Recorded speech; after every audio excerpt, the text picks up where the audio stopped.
La semana pasada se dio a conocer que el Consejo de Administración de Petróleos Mexicanos, Pemex, explorará la posibilidad o alternativa de que el Banco de México invierta las reservas internacionales en bonos de deuda de la empresa para resolver sus pesados pasivos y vencimientos programados en los próximos 3 años por casi 31,000 millones de dólares. Y déjeme explicarle el porqué de esta inviabilidad y de esta ocurrencia del Consejo de Administración de la empresa de todos los mexicanos. Muy bien, para ello permítame, voy a utilizar una serie de pizarras indicativas y compartirle de esta manera lo que está ocurriendo en Petróleos Mexicanos. Primero, la deuda total de esta empresa suma hoy 4.43 billones de pesos, 4.43, algo así como 110,000 millones de dólares. Los activos totales, 1.90 billones de dólares. Es decir, en cuentas claras, que si yo debo más de lo que poseo, entonces pues estoy quebrado. No hay otra, es decir, yo de la única forma que puedo responder a una deuda de uno, de acuerdo, es teniendo uno de respaldo. Pero aquí tenemos que es 2.3 veces más lo que debo a lo que tengo. Entonces, debo no niego o pago no tengo. De esa forma, ustedes verán, por ejemplo, que desde el año 2019 a la fecha se incrementó de 1.67 veces esa proporción de deuda con respecto a los activos, al día de hoy a 2.3 veces. Tienen un patrimonio negativo Petróleos Mexicanos. Es decir, ¿qué quiere decir patrimonio negativo? Que pues ni los fierros viejos por ahí cuentan para pagar deudas. No se podría pagar la deuda con todo lo que se tiene de pozos petroleros, de campos obviamente por explorar, etcétera. Tenemos un déficit acumulado de 2.28 billones, es decir, se debe, hay un faltante de caja corriente de 2.28 billones de dólares y la pérdida neta solo en lo que va de este año 2020 suma 605,044 millones de pesos. Es una cantidad estratosférica. Aquí usted recordará que el doctor Sergio Negrete hace cuestión de 6 programas nos compartía que por minuto pierde Petróleos Mexicanos cerca de 40 millones de pesos. Ya nada más con eso ya ponemos las cuentas claras. De esta forma, déjeme compartirle también que en ese Consejo de Administración de Petróleos Mexicanos, el día 16 de junio de este año se reunieron, son 9 consejeros, 5 del gobierno federal y 4 consejeros independientes. Uno de ellos, Juan José Paullada, sugirió que pues si se había considerado que para cubrir los vencimientos de deuda de los próximos 3 años de 31,000 millones de dólares, bueno, pues que sería buena idea explorar la posibilidad de que el Banco de México, con las reservas internacionales que tiene, invierta en Petróleos Mexicanos, es decir, que compre el papel de deuda de Petróleos Mexicanos. Y uno se pregunta, a ver, el papel de deuda que ya tiene Petróleos Mexicanos ya se lo debe a alguien. Entonces, ¿por qué pasarlo de un deudor que ya tiene esos pagarés, ahora pasárselo a otro que tiene reservas internacionales? Bueno, porque puede prestarme más barato o porque le puedo ofrecer mejor rendimiento. Solamente hay esas dos condiciones. Y ahí, estando presente entre los consejeros del gobierno federal, como era el subsecretario de Hacienda, Gabriel Llorio, y la secretaria de Energía, Rocío Nale, a la secretaria Rocío Nale se le ocurrió, ¿verdad?, decir que, bueno, pues que no sonaría mala idea, ahora tratándose de la nueva estrategia del gobierno de la Cuarta Transformación, pues hacer que el Banco de México invierta en Petróleos Mexicanos. Bueno, pues déjeme decirle que ante esta ocurrencia, primero, el Banco de México es agente financiero del gobierno federal. No es su caja chica, no es un banco al cual pueda pedirle prestado, ¿de acuerdo? Es un agente financiero, lo ayuda todos los días incluso a colocar el papel de deuda como son los certificados de la tesorería y otro tipo de instrumentos, a que consiga dinero en el mercado.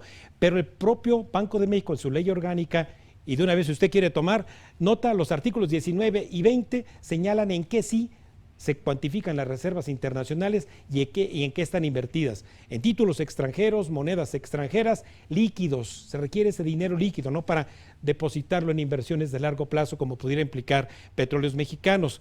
Por eso es que están disponibles esas reservas para usted, para aquí, para nuestro staff, para mí si me voy de viaje, o bien para pagar una deuda en el exterior, igual que para las empresas.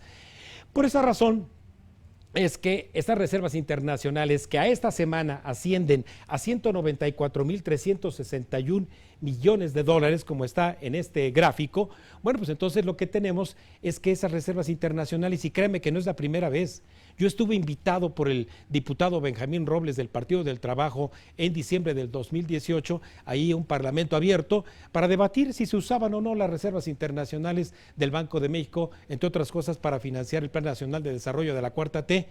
Le demostré ahí en público que eso no es posible, pero mire, no dejan de insinuarlo como ocurrió en el Consejo de Administración de Petróleos Mexicanos. Esas reservas internacionales, ¿qué es lo que las genera? Mire, imagínense que este es un tinaco como el que tenemos arriba en las azoteas. ¿De qué se llena? De la entrada de las exportaciones que hacen todo tipo de empresas, materias primas, bienes intermedios, bienes finales, las remesas familiares, que se siguen acumulando mes a mes y de las que tanto se enorgullece usted ya sabe quién, pero que nada tiene que ver con la política pública local. La inversión extranjera que llega de lo que usted ve de empresas comerciales, de manufactura, del turismo, préstamos, utilidades de las empresas, eso va llenando este tinaco. Y para lo que sirve es para satisfacer las salidas justamente de esas divisas, como son importaciones, pago de intereses de la deuda, turismo, inversión que hacen empresas mexicanas y empresarios mexicanos en el extranjero, como también servicios de logística, de transporte. En pocas palabras, lo que cuida el Banco de México es el nivel de estas reservas. Imagínese usted por un momento, si baja, que fuera su tinaco de agua, que baja esto de nivel, ¿se encarece o no el valor de esto? Y se encarece el tipo de cambio, incluso se puede depreciar.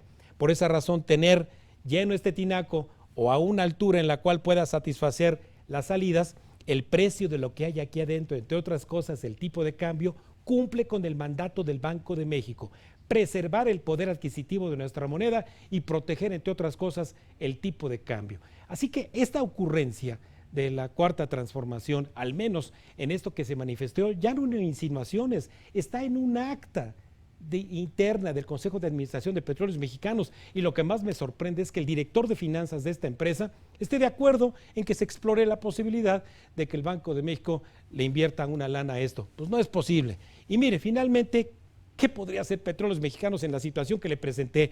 Mucha deuda, pocos activos, y ya con el agua hasta el cuello, con las deudas que vienen en los próximos 3 años, bueno, pues entonces tomar más recursos de nuestros impuestos. Es decir, no hay más, es decir, sacar dinero, obviamente, de lo que los contribuyentes aportamos para que nos lo regresen en términos de bienestar, pero seguírselo metiendo un barril sin fondo. O bien, intercambiar deuda por acciones. A ver, si yo debo dinero a mis acreedores, pues no me queda otra para decirle igual, debo no niego, pago no tengo. Pero ¿sabes qué? Que no tengo liquidez para pagarte. Entonces, ¿por qué no te haces mi socio? ¿Por qué no me compras parte de mi deuda y te haces socio mío? Pues eso es posible en una empresa privada, o bien para salvar empleos, etcétera, pero déjeme decirle que creo que eso no va a ocurrir. Hacia algo es empecinado y además obcecado este gobierno, es en que Petróleos Mexicanos hay que salvarlo, cueste lo que cueste. Y lo que van a seguir haciendo es seguir pateando el bote, es decir, seguir difiriendo los vencimientos de la deuda de Petróleos Mexicanos. No será esta la primera vez que trate con ustedes este tema, lo seguiremos aquí tratando, no por darle en la yugular a Petróleos Mexicanos, sino porque, como se dice que es empresa de todos los mexicanos, pues vamos haciéndola de todos los mexicanos, proponiendo qué hacer con ella.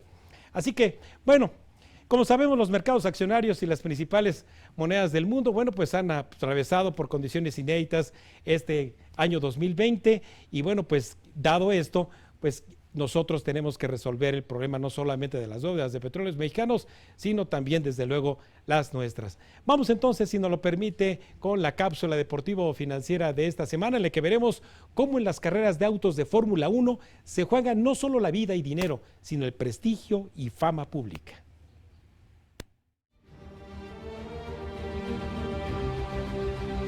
La Fórmula 1 es una de las competencias más populares y lucrativas en el mundo de los deportes, ya que su audiencia anual es cercana a los 450 millones tan solo de televidentes, con un ingreso estimado de 1.38 billones de dólares para este año. Los equipos automovilísticos llamados escuderías se asocian con importantes marcas de automóviles y patrocinadores para competir en circuitos alrededor del mundo con el propósito de sumar puntos, donde al final el piloto con mayor puntaje junto a su escudería obtienen el Campeonato Mundial de Fórmula 1, con el consecuente prestigio a su escudería, traduciéndose en mayores ganancias.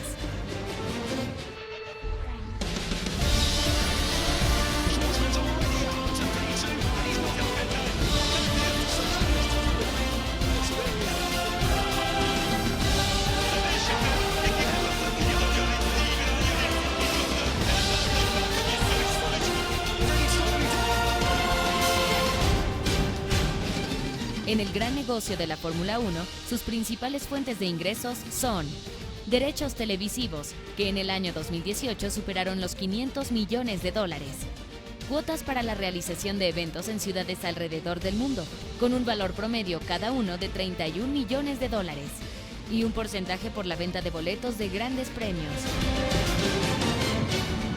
En cuanto a las escuderías, su financiamiento lo obtienen principalmente de patrocinios, los cuales varían dependiendo de su rendimiento y logros, donde por ejemplo Marlboro paga $150 millones al año en la escudería Ferrari.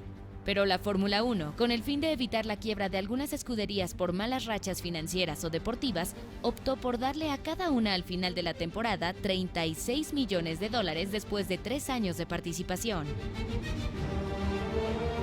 Como en todo deporte profesional, intereses particulares y financieros pueden nublar el espíritu deportivo al poner en entredicho la reputación de algunas escuderías y sus pilotos.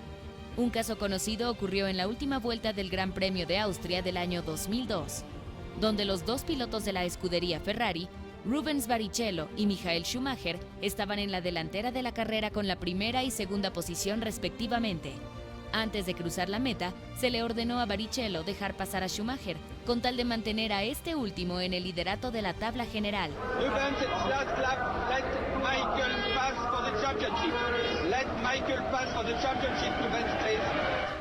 Lo cual terminó en un vergonzoso final, manchando al fair play deportivo.